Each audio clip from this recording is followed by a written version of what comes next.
Hey there, everybody. Dorothy Kuhn, the Successful She Expert, here with our pre-training number 2 for tomorrow night's training on win tough moments. And I want you to have a kind of in mind what it is about our brain, our biology, and our social norms and our normal human-to-human interactions that really drives the kind of training that's going to be so incredibly valuable in your life. It certainly has been in mine and many others. So yesterday we talked about kind of the social side and social narratives. And if you haven't seen that video yet, go back to yesterday's email and take a peek at that. It's got email number 1 or video number 1 in it, and this is video number 2. So I'm going to start off with a little story, and then I'm going to break it down for you and let you know what it means and where it goes. So I'm in my mid-30s. I had my first child when I was 34. So a couple weeks before I was about to leave to go on maternity leave, my 8-week hiatus, as I called it, and we had a big team meeting. It was a large room of mostly men. I was one of 2 women in the room. We were all sitting around the conference table. And a colleague of mine, he was sitting off to my left, Tom, really great guy, but very, very, what we would call today, quite the mansplainer.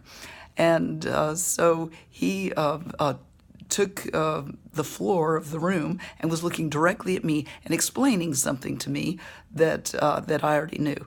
Now, we've got a variety of choices when somebody's doing that to us, and it's those social norms that make people think that particularly men who care think, and good men care in a way that is like deep and profound.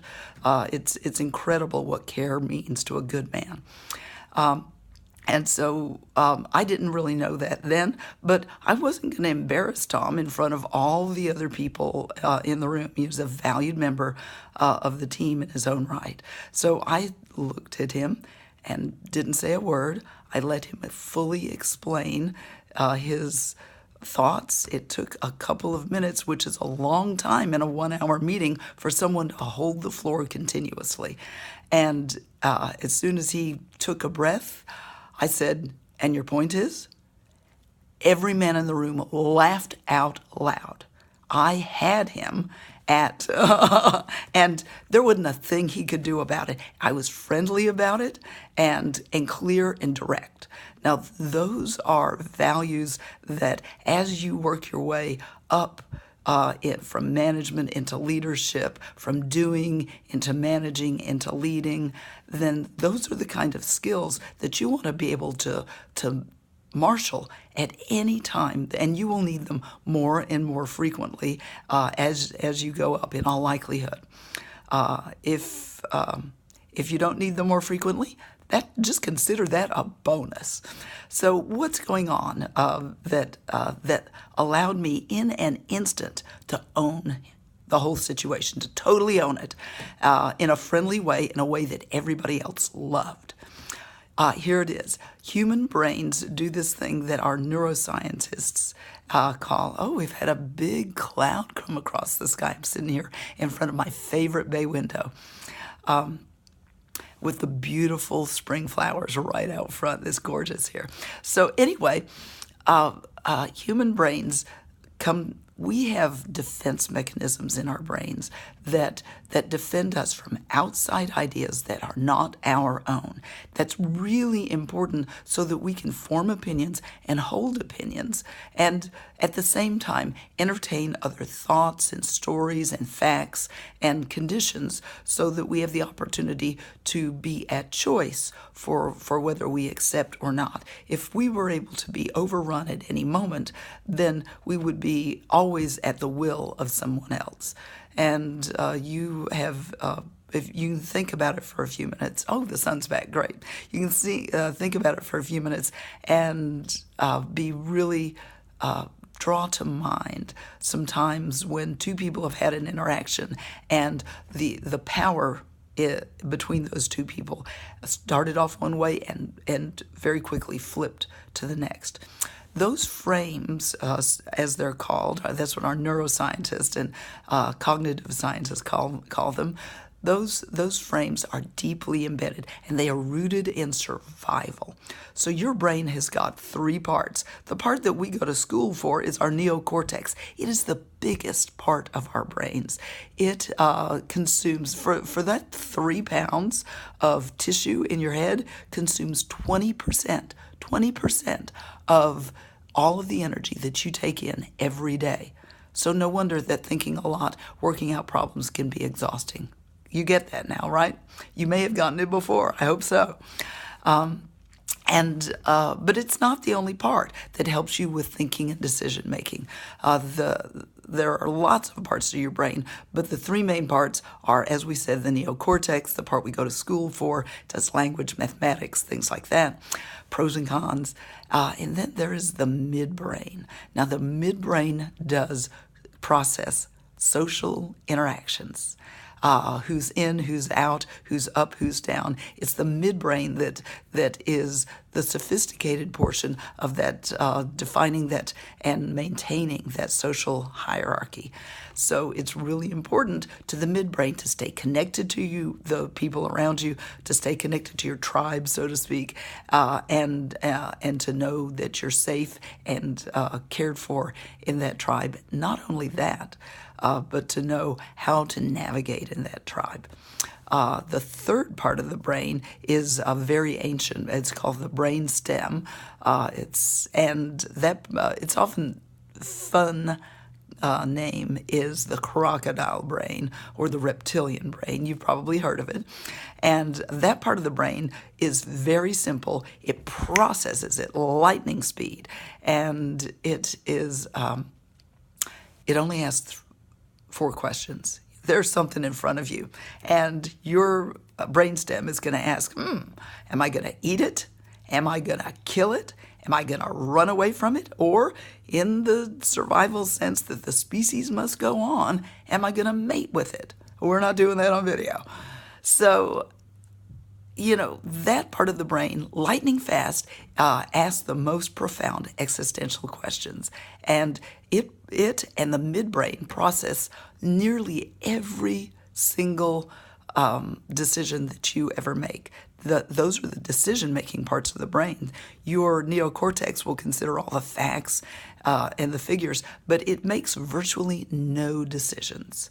And our scientists know that because people who have had a brain injury that have disconnected the neocortex from those deeper parts of the brain, those people struggle to make even the simplest decisions because they don't know, they're not connected to what they want, which is why knowing what you want is so powerful in having a life well lived.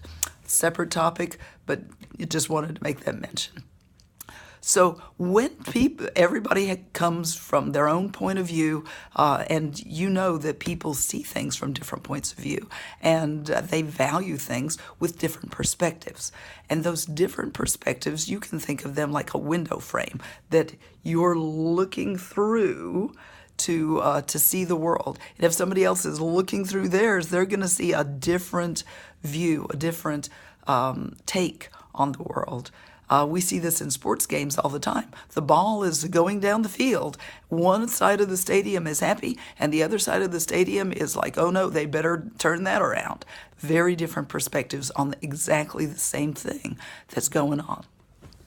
So what does this mean for you? When two frames come together, when two perspectives come together, in order for people to communicate, one of them must dominate so that they can that is, one of them must be agreed to by another of the parties so that there is a common perspective by which we can communicate.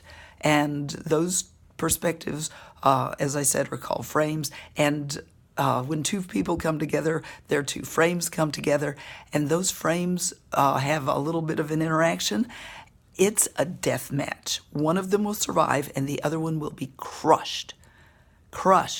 So I want to make it really clear how hierarchical this very much is, and that is why we as women are often, when we're trying to be nice and helpful and things like that, that is a very weak frame, because we're not the captain of the ship in that situation. We're being a helper. Now, helping is really good. It's a wonderful skill. I love to do it. You probably do too. But it's not always useful in business. It's certainly not useful when you want to get your ideas out and heard. And it's not useful when somebody else is doing something that will lower your status in the eyes of others, like Tom was doing. He was doing that from a position of care, but it was still lowering my status until I claimed it back. Bending those social hierarchies is important to you, and it's important to your future and your ability to make the money you want, get the positions you want, and go to home on time, so that you can enjoy the family life you want.